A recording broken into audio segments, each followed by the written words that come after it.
অনেকে কোশ্চেন করেন যে ডাক্তারবাবু সানস্ক্রিন তো লাগাবো কিন্তু ঠিক কত এসপিএফ হলে ভালো হয়, বা অনেকে বলেন যে আমাকে আরো বেশি এসপিএফ এর সানস্ক্রিন দিই, 50, 60, 70, 80, 100 যত এসপিএফ বেশি হয় তত ভালো।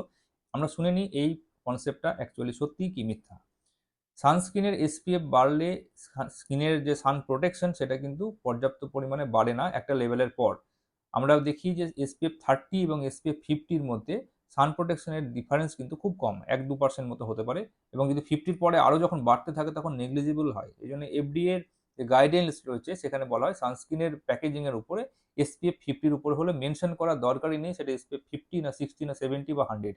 এটা শুধুমাত্র গিমিকের মতো, এবং পেশেন্টস বা ক্লায়েন্টসরা অনেক সময়তেই হায়ার এসপিএফ এর জন্য ছোটেন, কিন্তু তারা অ্যাডিকুয়েট অ্যামাউন্টে অ্যাপ্লাই করেন না।